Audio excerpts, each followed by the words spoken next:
Happy new year నినాదాలతో రాష్ట్రం హోరెత్తింది.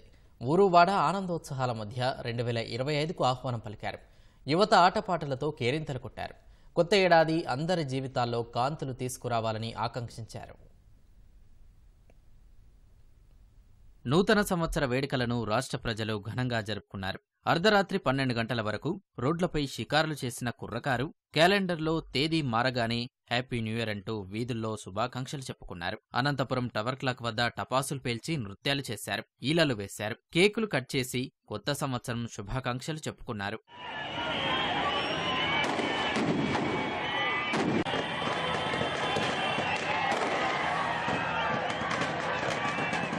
కర్నూలు రాజ్ విహార్ కూడలికి పెద్ద సంఖ్యలో చేరుకున్న యువకులు రోడ్లపై వెళ్లే వారికి నూతన సంవత్సర శుభాకాంక్షలు తెలిపారు. కర్నూలు డీఎస్పీ బాబుప్రసాద్ ఆధ్వర్యంలోని పోలీసు బృందాలు అర్ధరాత్రి దాటాక యువతను ఎక్కువసేపు రోడ్డుపై ఉండనివ్వకుండా పంపేశారు. నెల్లూరు వీఆర్సీ సెంటర్లో యువత కోలాహలంగా కొత్త సంవత్సర వేడుకలు జరుపుకుంది.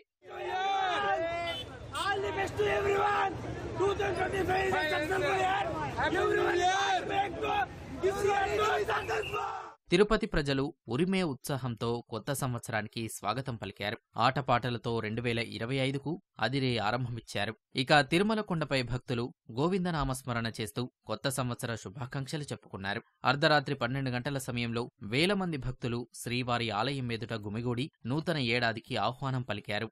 నేను హైదరాబాద్ నుంచి వచ్చా. యాక్చువల్లీ ప్రతి ఇయర్ నేను అక్కడ మా ఇంటి దగ్గర ఉండి న్యూ ఇయర్ జరుపుకునేదాన్ని. ఫస్ట్ టైం ఇక్కడ తిరుపతిలో ఎలా ఉంటుందో చూద్దామని వచ్చా. బాగుంది, ఇక్కడ మంచి పాజిటివ్ వైబ్స్ అండ్ అందరూ అట్లా కలిసి గోవింద న్యూ ఇయర్ అని అడగడం. తిరుపతి అంటేనే ఒక పాజిటివిటీ, తెలుగు వాళ్ళకి హిందూ వాళ్ళకి. అలా దర్శనం చేసుకొని నైట్ ఉన్న లైట్స్తో ఎలా ఉంటుందో చెప్పేసి ఒక anxiety. So but this is so good really. అందరి ముందు ఎంత క్లైమేట్లో కూడా చూడడం, దర్శనం చేసుకోవడం అండ్ ఇక్కడ సెలబ్రేట్ చేసుకోవడం అనేది ఇట్స్ రియల్లీ బిగ్ థింగ్.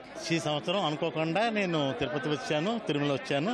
అందరూ కూడా సంతృప్తిగా ఉండాలి, ఆనందంగా ఉండాలి కోరుకుంటున్నాను. ఎప్పుడు రెస్టారెంట్స్ అట్లా వెళ్తాం కదా, ఈసారి ఇంకా దేవుడి సన్నిధిలో చేసుకుందామని వచ్చామన్నమాట.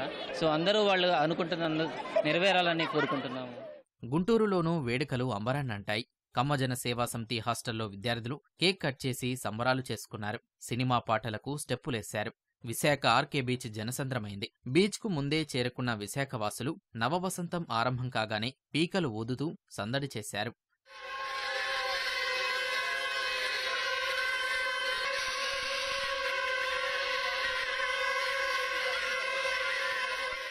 పార్వతీపురం మన్యం జిల్లా కొత్తవలస గిరిజన సంక్షేమ బాలికల ఆశ్రమ పాఠశాలలో పిల్లలతో కలిసి మంత్రి గుమ్మడి సంధ్యారాణి నూతన సంవత్సర వేడుకలు జరుపుకున్నారు. విద్యార్థుల నృత్యాలను తిలకించారు. పిల్లలతో కలిసి ఉత్సాహంగా గడిపారు.